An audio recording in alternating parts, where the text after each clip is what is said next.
Selamat malam di sini. Selamat malam, ada yang bisa dibantu? Iya, iya, iya. Di sini lagi live kan ya? Iya benar Pak, ada yang bisa dibantu? Iya, iya. Saya mau tanya, kan saya kan di Hong Kong kan udah lama. Nah, terus kan suami saya udah nikah 2 kali. Nah, terus kan saya pengen ngurusi surat cerai dari Hong Kong. Kira-kira di sini bisa bantu enggak? Apa itu? Kan saya sudah bilang nih, pertama, Iya. saya itu tidak akan ngurusin orang hamil, aborsi. Kedua, saya Iya. tidak akan ngurusin orang bercerai. Yang ketiga, saya nggak ngurusin orang yang berutang. Jadi, Iya. saya minta maaf untuk 3 hal. Iya, iya. Jadi, Iya. saya tidak bisa bantu. Saya minta maaf. Soalnya kan apa itu namanya, Miss, kan pihak keluarga, ya suami saya sendiri bukan pihak, kan dia suruh ngurus surat gitu, terus aku kasih uang, tapi dia nggak mau ngurus sendiri, katanya aku sendiri suruh ngurus gitu. Malah mertua saya bilang, kalau seandainya suamimu udah tahu kebusukan suami ya, terus bilang seandainya suamimu nggak mau tanda tangan, nanti bapak yang akan tanda tangan. Soalnya dia sendiri juga tahu waktu itu KDRT malam Lebaran kurang 2 hari. Nah, terus dia itu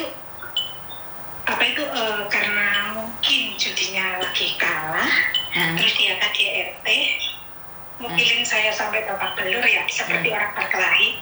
Dikirain orang kampung, kan saya teriak jam 1 malam. Dikira orang kampung itu saya itu membunuh suami saya. Terus aku mau lari keluar rumah, kan rambut saya lagi panjang, dijambak sama suami, terus dipukulin mukaku sampai memar banget. Nah itu terus rumah tua itu kan ada apa itu grendel itu loh, Miss, yang buat nutup pintu kalau orang rumah tua kan seperti itu. Nah aku itu mau buka pintu, terus suami saya jambak rambut saya sampai aku tertanteng. Terus kan tangan saya kan otomatis kan itu kena grendel itu nggak terasa, telapak saya itu nggak terasa kalau itu namanya kalau berdarah-darah. Nah terus sedangkan suami saya itu ya mukulin sampai ya seperti berkelahi gitu. Nah terus kan muka saya berdarah semua sama baju. Nah aku lari keluar, mertua saya sebelah rumah. Nah mau keluar rumah kan aku teriak-teriak minta tolong, mungkin suami saya lagi kalap. Nah terus keluarga kampung situ keluar semua, karena lagi lembur kerja gitu. Nah terus kampung saya pada keluar, dikirain saya bunuh suami, terus dipegangin sama orang kampung. Nah terus aku kan lari ke mertua, kedor-kedor pintu. Nah terus mertua itu keluar rumah, ada apa bilang itu. Terus aku bilang kalau suami oke lah Tansan, saya oke Tansan. Nah terus dia bilang kenapa nak, terus itu si ayahnya si A, anakku kan. Terus ayahnya si A itu mukulin aku. Terus kan dia datang ke rumah, kelihatan darah itu di lantai, Miss. Karena itu aku nggak terasa, tangan itu sampai sobek karena kena itu tadi, narik grendel pintu itu tadi. Nah terus itu udah lama banget, anakku masih umur sekitar kelas 4 SD lah, yang pertama. Sedangkan anakku sekarang kan udah udah punya anak 3 sekarang. Nah terus kan aku mungkin suamiku mulai insaf apa gimana, kita rujukan ingin punya anak. Nah setelah itu aku dapat anak lagi yang kedua, diambil sama kakak ipar, karena visa aku lagi turun waktu itu tahun 2000 visa aku turun.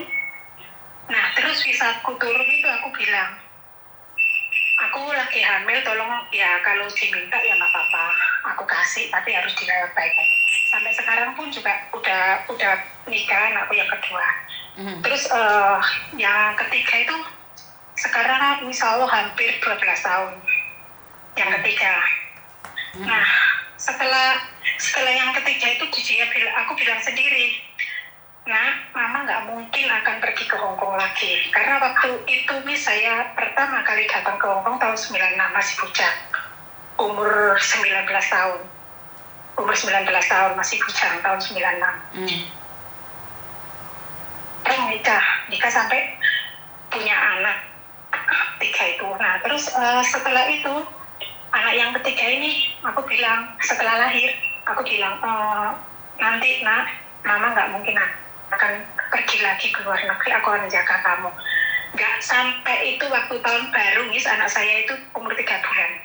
Suami saya selingkuh lagi. Berarti selingkuh udah 3 kali. Sampai selingkuhannya aku telepon, aku kasih suara mertuaku sama mantan istri, suamiku kan itu, hampir mirip gitu loh. Hampir mirip. Nah, terus cuma mertuaku aku suruh telepon, Kak, tolong telepon ini si perempuan, soalnya telepon terus sama dia, orang Probolinggo, janda anak satu. Oh, ternyata kamu ada hubungan apa sama si suaminya si ini? Dia bilang seperti itu. Nah, terus dia bilang gini, lah kalau kamu kalau masih ada hubungan, tolong lepasin.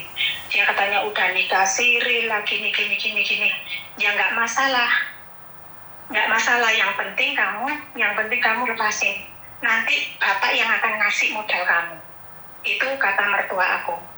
Nanti bapak yang akan, saya bukan bilang bapak, nanti saya akan ngasih modal kamu buat istilah seperti bantu lah, soalnya kamu janda anak satu. Kan janda istilah kan ibarat kata itu janda seperti bantu. Kan suami saya lagi nidurin dia, ya istilahnya kawin siri, kan dibantu kan nggak masalah ya. Saya ikhlasnya gitu. Nanti saya kasih kamu modal, tapi jangan ganggu rumah tangga anakku sama menantu. Soalnya menantuku ini, saya kan menantunya, menantu mertuaku itu bilang, kalau kamu menantuku ini orangnya ini soalnya keras bekerja. Dia itu ya nggak kepingin rumah tangganya berantakan. Aku masih maaf sama suamiku kalau dia itu kalau dia itu gini aku masih maafin. Dia pemabuk aku maafin, terus dia penjudi aku maafin, terus dia selingkuh juga aku maafin. Selingkuh nggak 1-2 kali, 3 kali Terus yang pertama itu nikah siri, aku suruh ngizinin, aku ada di Hongkong.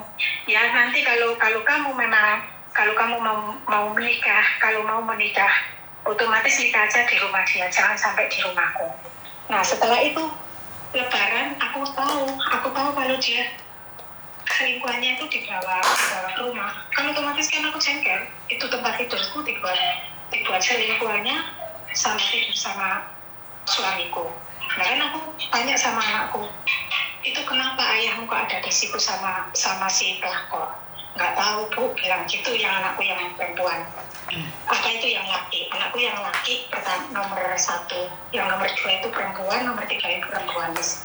Nah, terus dia bilang gini, ya nggak tahu, Bu, soalnya ayah langsung bawa si A itu ke sini. Nah, kamu kok ngizinin? Ya aku nggak bisa bilang untuk ayahku. Terus dia kan ngerti kalau ibunya ini lagi mencari nafkah di sini, aku juga tahu kalau dia itu selingkuh, tapi aku bertahan demi anak. Tapi aku disuruh ngirain, aku bilang gini sama dia, kalau seandainya memang aku kan disuruh urusin surat cerai, aku nggak mau. Kalau seandainya kamu mau nikahlah. Tapi kamu kalau aku suruh ngurus surat cerai, ya maaf. Aku selagi ada orang yang mau nikah sama aku akan urus surat cerai. Kalau belum ada yang mau nikah aku sampai kapanpun, aku nggak akan mau nikah. Ngurus surat cerai. Kamu aku kasih uang 3 juta. Aku nikahku ada di Malang, kamu aku kasih uang 3 juta untuk urus surat cerai. Aku nggak punya uang untuk saya mondar-mandir. Itu urusanmu, yang penting aku 3 juta. Padahal waktu itu 3 juta itu udah banyak banget, banyak banget. kalau kamu mau ngurus surat cerai aku kasih 3 juta, nanti selebihnya kamu yang urus. Karena enak kan, aku bilang gitu. Dia nggak mau, suruh aku yang ngurus. Terus aku cerita sama mertua bilang, kalau dia memang nggak mau ngurusi surat cerai, nggak mau apa-apa, bapak yang akan tanda tangan. Soalnya bapak tahu kejelekan juga kejahatan dia. Itu satu kampung ngerti Miss, kalau aku di KDRT sampai segitunya. Pukul-pukulan pasrah, Miss Yuni pasti tahu Miss, pasrah mesin. Pasrah mesin kayu itu kan ada panjangnya yang seperti aluminium itu Miss, mau dipukulin ke mata aku. Untung saja aku itu nangisnya kuat banget. Sedangkan mantan suamiku itu pekerjaannya berat banget. Kiri kanan itu selalu bawa beban berat 50 kilo kan kuat banget Miss kerjanya dia. Nah terus kalau aku dulu itu pelatih senam, jadi kan aku juga sibuk, juga bisa juga pokoknya aku ini orangnya nggak mau diem, kerja pun juga oke, bantuin tetangga dulu. Nah terus setelah itu si suamiku bilang, ya aku nggak mau ngurusin surat cerai, kalau kamu aku juga mau nikah. Kalau kamu mau nikah, kamu yang kamu sendiri yang mengkhianati aku belum pernah namanya selingkuh, belum pernah perasaan selingkuh, aku nggak kepingin selingkuh itu ada. Kalau kamu selingkuh itu urusan kamu, yang penting aku itu nggak pernah selingkuh. Mbak, sebentar, posisinya sampean ada di mana sih sekarang? Aku ada di anakku lagi beol. Oh bukan, kamu di mana? Posisimu ada di mana? Oh, ada di Hongkong. Sekarang ada di Hongkong. Oh, posisimu ada di Hongkong. Oke. Aku subscribe-nya Miss Yuni. Oke, sampean posisi di Hongkong. Oke. Nah, Miss Yuni jelaskan ya. Karena Miss Yuni kan tidak ingin membahas 3 hal. 1, aborsi, 2, perceraian, 3, hutang piutang. Jadi Miss Yuni kasih nomornya itu pengacara ke sampean, coba kondisikan saja dengan pengacara. Karena tentang 3 hal itu Miss Yuni tidak ikut campur, sayang. Ya. Miss Yuni hanya mendengarkan curhat saja. Miss Yuni hanya mendengarkan curhat saja, tapi hanya 3 hal yang Miss Yuni tidak akan terima dan tidak akan membantu. 1, aborsi, 2 perceraian, dan 3 adalah hutang piutang. Jadi Miss Yuni nggak mau ikut campur. Sudah tak kasih nomornya pengacara, coba ngobrol dengan pengacara, Mbak. Oh iya. Makasih. Terima kasih, yo, terima kasih. Oke, selalu Miss Yuni katakan bahwa Miss Yuni ada 3 hal pantangan dalam hidup Miss Yuni. 3 hal ini saya tidak akan pernah berani melanggar. 1, aborsi, 2, perceraian, 3, hutang piutang. Jadi Miss Yuni tidak akan pernah ikut campur dengan 3 hal ini. Jadi kalau kalian hanya ingin curhat, silahkan. Tapi 3 hal ini saya tidak akan mengiyakan. Saya tidak akan pernah mengiyakan 3 hal ini. Aborsi, perceraian, dan hutang piutang. Jadi saya minta maaf ya teman-teman ya. Jadi kalau kalian masih curhat-curhat yang lainnya, mungkin saya masih bisa terima. Tapi kalau tentang 3 hal itu, saya minta maaf, saya lebih memilih untuk mengatakan tidak untuk semua itu. Jadi karena mungkin sebagian dari orang gitu aja diperbesar sih Miss. Iya, saya katakan itu saya akan perbesar karena saya tidak akan ikut campur. 3 hal yang saya tidak ingin lakukan dalam hidup saya.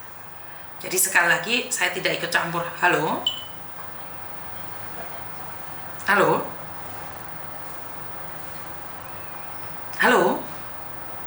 Ya, Miss. Kenapa, Mbak? Kan waktu itu saya register Yorpe kan. Terus? Verifikasinya itu belum saya lanjutkan karena paspor saya kan dibawa majikan. Terus? Majikan kan lagi liburan. Saya di Singapura, Miss. Oh, kamu di Singapura, terus? Ya. Kan berapa hari seminggu kayak kan. Kan gitu loh. Suaramu hilang-hilang, Dok. Suaramu hilang-hilang, sayang. Terus? Isinya nggak saya lanjutkan. Terus? Karena kan dimajukan. Dan ini tadi saya dapat WhatsApp, katanya dari itu saya sudah kirimkan tadi fotonya, katanya itu dari pihak Yorpe dia mau bantu menyelesaikan verifikasi, terus saya disuruh kirim foto KTP atau paspor itu beneran dari Yorpi apa bukan? Tadi saya lihat di linknya itu ada Instagramnya, saya udah masuk tapi saya belum kirim apa-apa, saya masih tanya dulu ke misalnya. Sebentar, biar dari pihak Yorpi aja yang nyari kamu ya, sebentar. Bentar ya, biar Yorpi yang nyari kamu ya. Iya, Miss. Terus saya meminta maaf tadi kan saya komen di TikTok Isamen tentang pelanggaran. Maksud saya itu yang dimatikan teleponnya, bukan live-nya. Oh. Aku langsung panik, sampai langsung matikan. Aduh, ini nanti banyak yang salah paham sama saya gitu. Soalnya kan TikToknya sensitif kami. Nanti kalau ada orang nangis, orang ngomong gini takut. Alah, Miss Yuni ki salah paham terus, Ondok. Iya, saya ngingetin sampean. Oh, lah langsung terkuat ini kabeh yo. Iya, saya langsung panik. Aduh, kemana ini nanti mbak-mbak itu takutnya ada yang baca komen saya terus salah paham gitu. Enggak sih. Soalnya Viviani juga ngasih tahu, Ayu juga ngasih tahu sih sebenarnya, bukan kamu aja. Jadi kamu nggak salah, kamu nggak salah. Ya, saya nyimak semuanya. Pasti sama tahu akun saya. Iya, Miss Yuni lihat. Gak usah khawatir, saya sudah infokan ke Yorpe untuk menghubungimu ya. Apakah benar itu dari mereka? Iya, oke. Iya, terima kasih. Ini karena ada penipuannya Yorpe juga ya, ada penipuan yang mengatasnamakan Yorpe ini. Terima kasih sekali ya teman-teman karena jadi saya sangat berterima kasih sekali karena teman-teman mau koreksi Yorpe. Jadi ini saya dulu sudah pernah berbicara dengan Yorpe, bahkan sama bosnya Yorpe langsung. Saya mengatakan bahwa berhati-hati karena saat Yorpe sudah menjulang tinggi, saat Yorpe sudah ada di tinggi, maka banyak orang yang akan memanfaatkan Yorpe.